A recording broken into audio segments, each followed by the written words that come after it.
Bismillahirrahmanirrahim. Assalamualaikum warahmatullahi wabarakatuh. Innal hamdalillah nahmaduhu wa nasta'inuhu wa nastaghfiruh wa na'udzu billahi min syururi anfusina wa min sayyiati a'malina may yahdihillahu fala mudilla lahu wa may yudlilhu fala hadiyalah. Asyhadu an la ilaha illallah wahdahu la syarikalah wa asyhadu anna Muhammadan abduhu wa rasuluh. Ya, baik teman-teman semuanya, pada kesempatan kali ini di video kali ini saya akan membahas mengenai ilmu Al-Quran, yaitu metode penafsiran Al-Quran.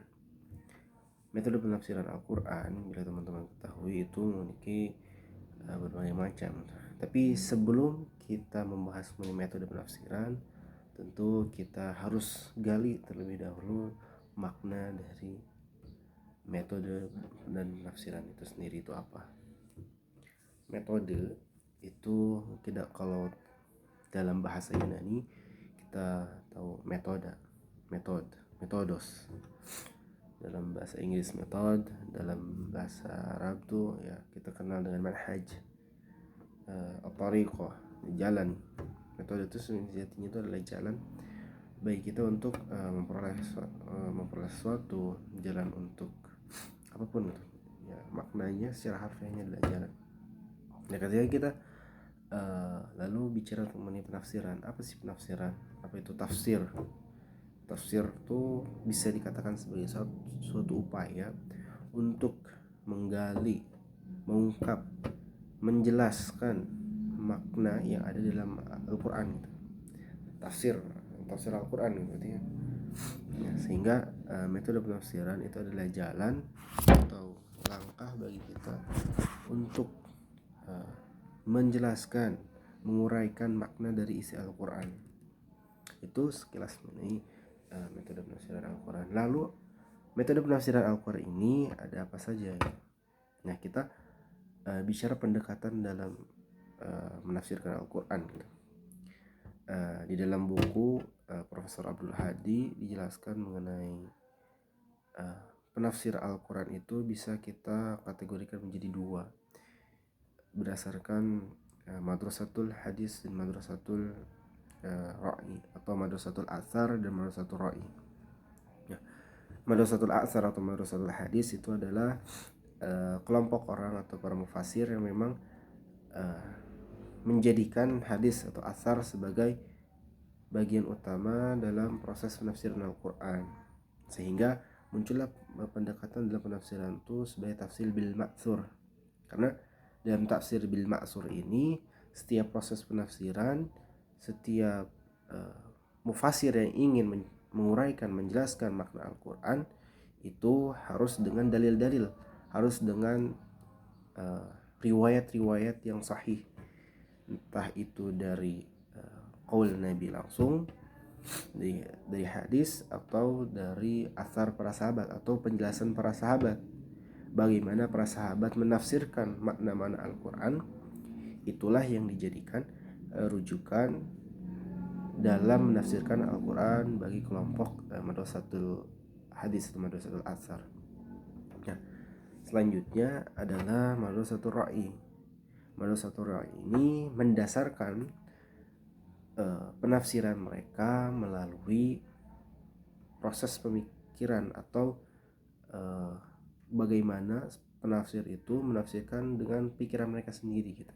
Jadi madrasatul ra'i itu menitik beratkan penafsiran Al-Quran pada pikiran seorang, sehingga muncul gitu penafsiran-penafsiran yang memang tidak menggunakan atau tidak berlandaskan pada dalil-dalil sahih, dalil-dalil riwayat para sahabat dan atau perkataan Nabi langsung, sehingga madrasatul ra'i ini memiliki corak penafsiran yang berbeda gitu dari madrasatul athar.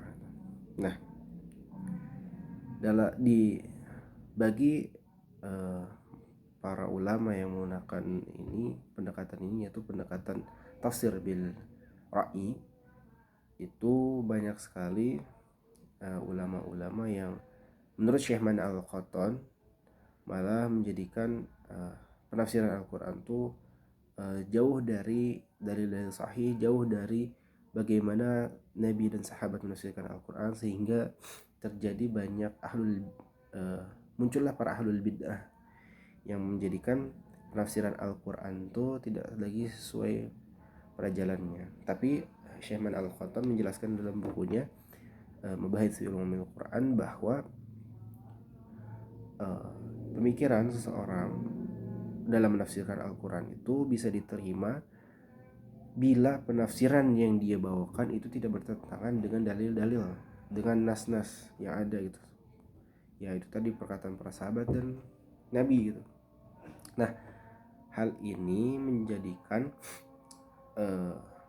perlu adanya seorang mufasir yang menggunakan pendekatan ini dibekali atau dilengkapi dengan ilmu-ilmu yang memang tidak sembarangan.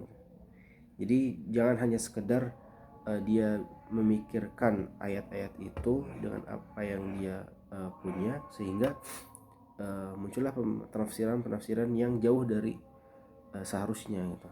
Nah, maka dari itu penafsiran tafsir bi-ra'i yang masih bisa diterima itu adalah penafsiran yang memang mufasirnya itu memiliki keilmuan dari segi bahasa, ilmu nahwu, sharh, balaghah dan lain sebagainya, ilmu bayani, ma'ani, sehingga penafsiran dari segi bahasa itu tentunya melalui pemikiran para mufasir. Namun hal itu bila masih sesuai dengan nas-nas Al-Quran, nas-nas yang ada atau riwayat yang ada, itu tidak menjadi suatu permasalahan. Nah, selain itu muncul juga selain dua tadi pendekatan tafsir bil ma'sur dan tafsir bil ra'i, muncul juga pendekatan tafsir bil isyarah. Nah, tafsir bil isyarah ini adalah tafsir yang berkembang di kalangan para sufi. Nah, bagaimana tafsir bil isyarah ini? Tafsir ini adalah tafsir yang mencoba untuk menjelaskan makna yang tersingkap atau makna yang belum diketahui melalui pemahaman para mufassir. Nah, tafsir ini kita bisa melihat bahwa menjelaskan ayat-ayat yang ada itu dari sudut pandang yang berbeda gitu. Ketika tafsir bil ma'sur itu langsung menjelaskan dengan nas yang ada bahwa ayat ini begini dan secara harfiah ada penjelasannya. Namun tafsir bil isyarah mencoba lain dari itu, ketika mencoba mendalami lebih dalam apa sih sebenarnya makna dari ayat yang ada. Seperti contoh di surat An-Nasr bahwa ayat yang berbunyi bahwa telah datang pertolongan Allah gitu kan. Nah, di situ bukan para sahabat yang lain ada yang menafsirkan bahwa ya kita harus berusaha meminta ampunan Allah dan memohon pertolongan Allah dan meminta ampunan kepada Allah. Tapi Ibnu Abbas radhiyallahu anhu mencoba menjelaskan mengenai mengenai ayat ini itu dengan berbeda, ketika makna yang ada itu bukan yang seperti itu, tapi melainkan hal itu, ayat itu memiliki makna yang tidak terlihat secara jelas, secara langsung maksudnya.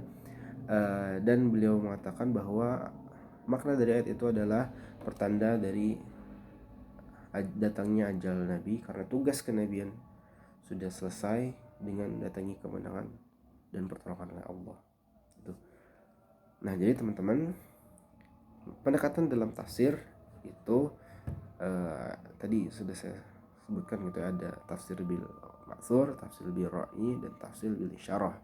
Nah, sejatinya ketiga pendekatan tafsir itu memang tidak sembarangan gitu ya dalam kita sebagai seorang muslim atau para mufasir pun dalam menafsirkan Al-Quran. Nah, jadi perlu ada pendekatan yang memang hal itu agar tidak melenceng dari bagaimana makna Al-Quran seharusnya dimaknai gitu. Jadi pemaknaan melalui pendekatan apapun sejatinya menurut Syekh Man Al-Khattab harus sesuai dengan nas-nas atau harus sesuai dengan riwayat-riwayat yang ada. Itu saja barangkali teman-teman mengenai metode penafsiran Al-Quran bisa saya sampaikan. Sekian dari saya, semoga bermanfaat. Mohon maaf bila ada kesalahan, kebaikan datang dari Allah dan kekurangan yang datang dari saya sendiri. Billahi taufiq wal hidayah. Wassalamualaikum warahmatullahi wabarakatuh.